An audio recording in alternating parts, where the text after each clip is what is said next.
It is September 11th, 2024. Thank you so much for joining me today. I really do appreciate it. Please like, share, and subscribe.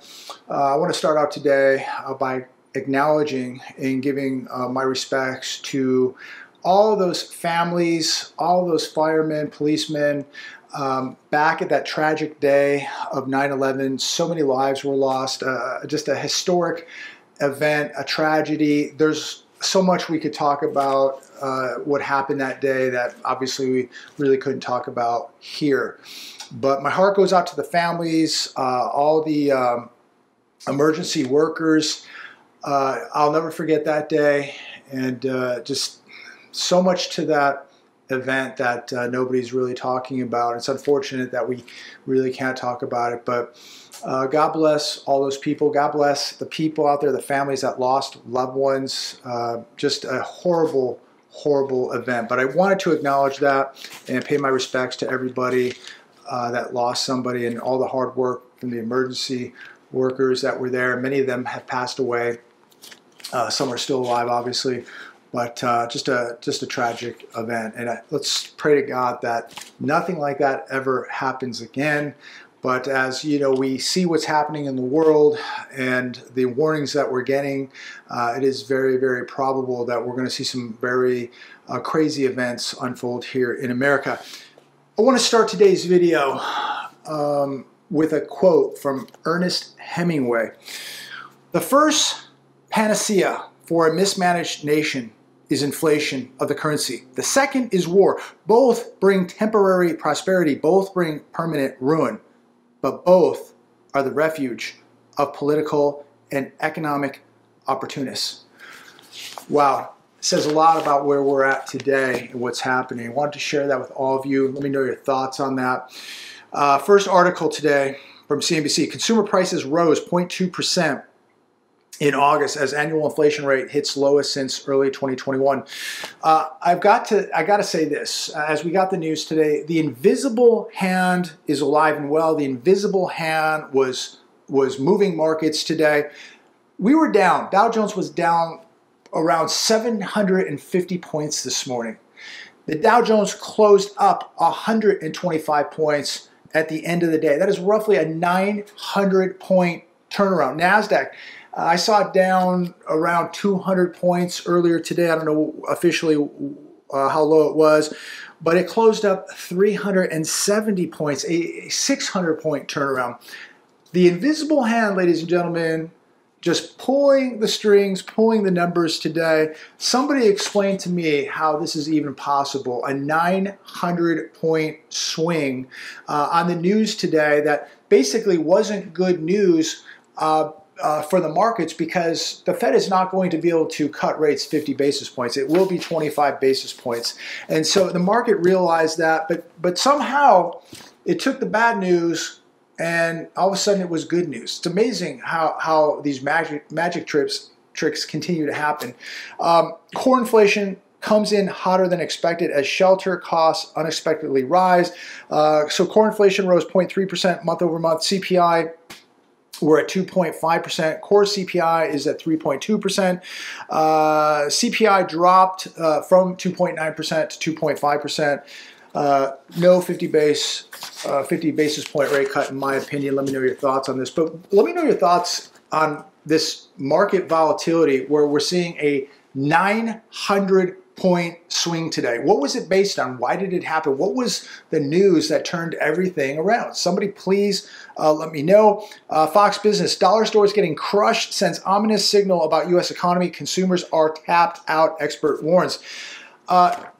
You know, I think that what's happening with the dollar stores is a much more accurate barometer for the U.S. economy than the stock market. The stock market has completely gone bananas, has no relation to the real economy. What does have a real relation to the U.S. economy are dollar stores. People are tapped out. They can't even afford now to go to a dollar store, and we're seeing more of these stores closing.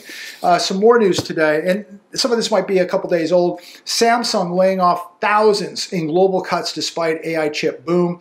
It says here that up to 30% in some of their divisions will be gone by the end of the year. Market's completely ignoring that. UPS laying off more employees amid efforts to boost profitability. This after they announced cutting 12,000 people earlier this year. More people are about to lose their jobs at UPS.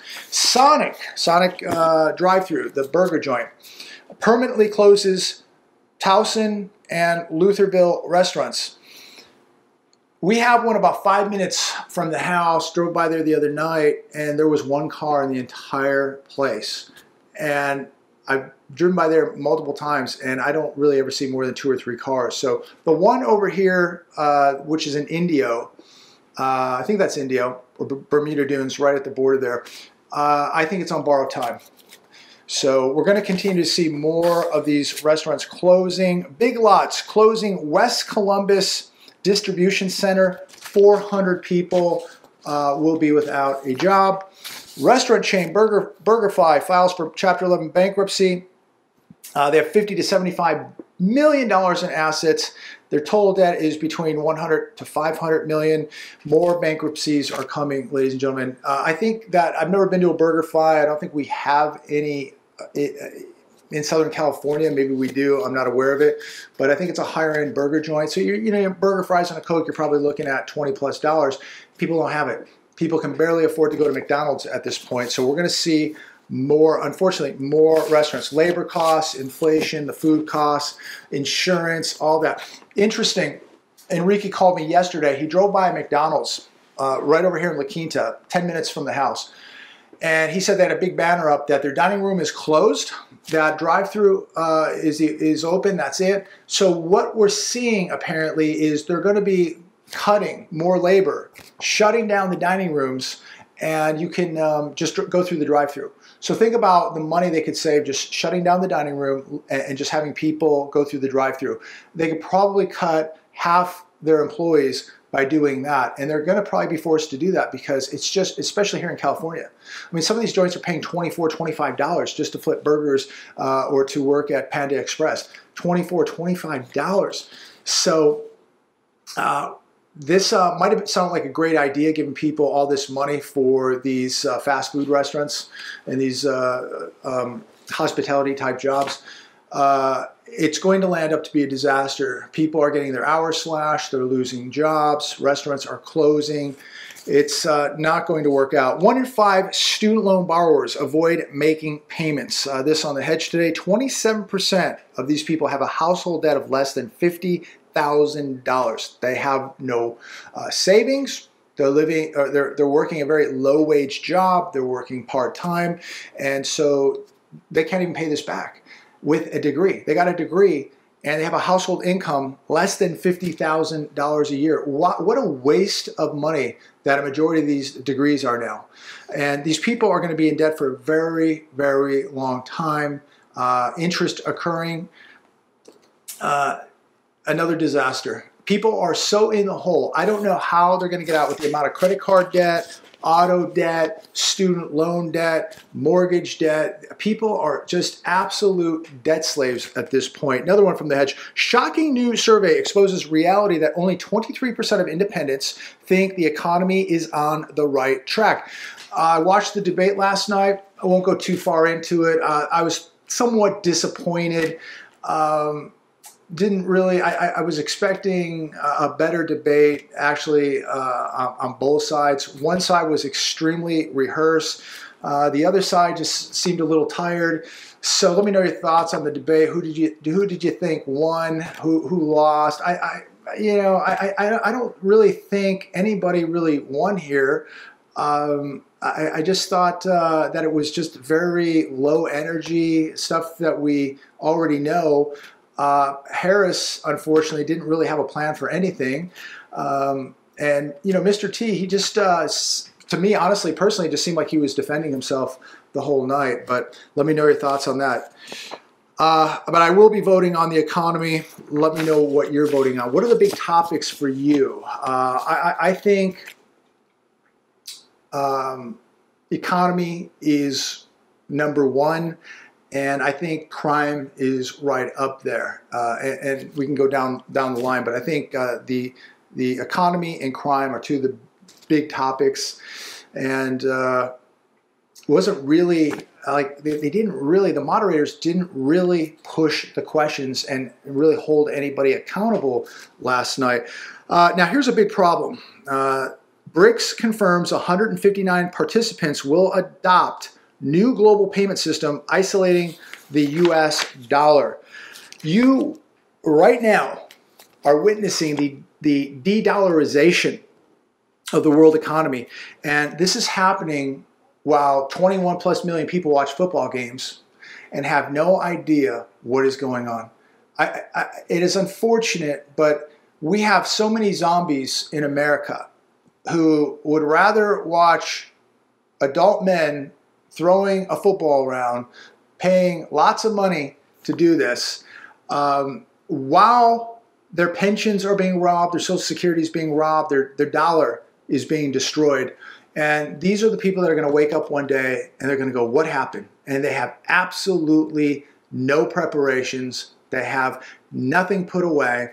They are 100% dependent on the system, their 401k, their IRA, their pension, whatever, and it's gonna be vaporized, and they're gonna wonder what happened, and then they're gonna get really mad, and they're gonna want to know who did this to them, and they should look in the mirror, because you're gonna have to blame yourself for what happened, because you were too busy going to football games. You were too busy ignoring what was happening in this country. You were too busy to worry about who's stealing your money.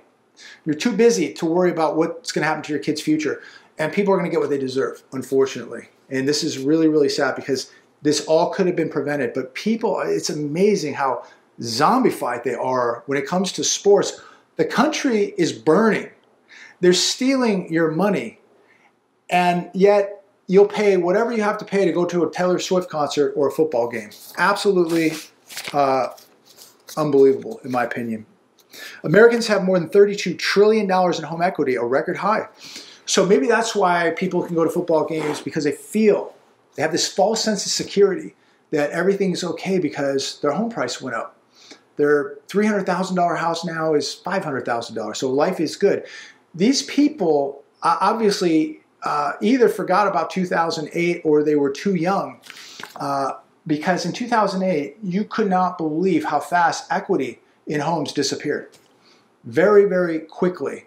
So I think a lot of people have a very, very false sense of security that they're wealthy because their home price is up right now.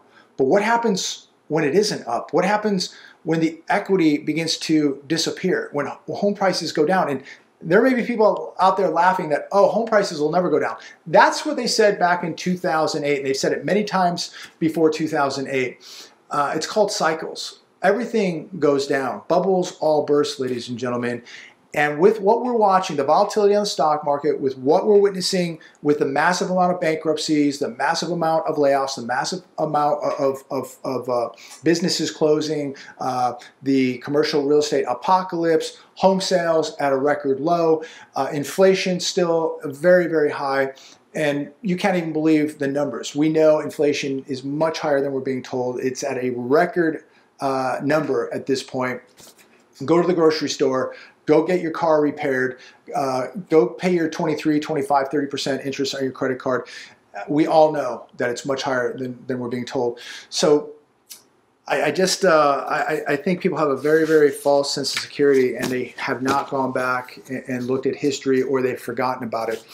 Americans lost $5.6 billion in cryptocurrency scams last year, FBI says. As I leave you today, this is another reminder. Be very, very careful where you're putting your money, where you're investing, who you're giving money to. A lot of people are getting ripped off, not just in cryptocurrency, but there's a lot of people just on social media that sell garbage, that do pump and dumps, that sell worthless stocks, trying to get you to buy this stuff. You need to be buying things that are real. You need to be buying tangible assets right now. You need to be acquiring skills. You need to be investing in yourself, not magic potions, magic pills, magic workouts. You need to be doing this stuff yourself. You need to be working out. You need to be eating better. You need to be taking care of yourself. You need to be adding skills, how to protect yourself, your family. But so many people now are getting so desperate. You got to be careful of these charlatans, these con men, these snake oil salesmen that are out there just trying to. I see a lot of these people will sell fear, and then they'll say, "Buy my magic pill, buy my magic workout, buy this pump and dump." It's like, look, these are not the things you need going into a depression. You need to be investing in yourself. You need to be taking care of yourself, getting in shape, learning skills, learning how to do things. So maybe you can add a side hustle, learning how to protect yourself. These are the things you need to be doing. Yet, these scam artists out there every day trying to sell fear, but then sell you a product. Buy the things that you really need: food, water, tangible assets, real money like gold, silver. Put a cash reserve away. Put barterable items away. Put things that you would need: water purifiers, candles, matches, tools, batteries, things of that nature. And of course, again, know how to do things. Know how to protect yourself. These are the things you should be investing in. This is a very, very risky time, ladies and gentlemen. And people are getting very, very desperate, and they will gamble to, get rich. Be very, very careful who you trust, who you're gambling, what you're buying, who's managing your money, who you're giving money to, who you're lending money to. Be very, very careful. And you watch social media, you know who the scam artists are, you know who's walking the walk, who's real, who's not. Be careful. I'm going to leave it there today. Comment down below on anything you want to comment on. We are heading, as I've said in the past, we are heading into some real epic, historic, biblical times. And most of all, add God to your assets, to your preparations. Be walking close to God. This is a spiritual war now. You see the good, you see the evil. We need to be walking closer to God. Guilty. I need to be walking closer to God myself. No doubt. There's more things I could be doing with my preparations. I need to be doing. Many of you probably in the same boat. Many of you are way more prepared than I am. But I'm trying to do what I can, and I think walking closer to God is the #1 asset. So we need to be doing that, because we're going to see a lot more evil let loose on this planet. So be walking close to God, and thank God for everything you have. If you really believe that we're in trouble, if you really believe that we're heading into a depression, if you really believe what you're seeing right now with the homeless epidemic. By the way, Jack Morgan, myself, Enrique, Sid, tomorrow will be in LA. So that video will be dropping Friday. But if you really believe that we're in a time now in our history that we're going to really be tested, then you better get right with God, and you better be walking close to God, and you better be adding that to your armor, to your asset list, to your skill list. Prayer, God, preparation, all of it. Have a good day. Be safe out there. Comment on anything you want to comment on. Like, share, subscribe. And let me know what you thought about the market today. I really want to know this volatility, this 900-point swing on the Dow. What do you think about that? You think that, like who's doing this? I mean, who is pulling the strings here? What was it all based on? Let me know your thoughts. Comment down below. Have a good day. Talk soon.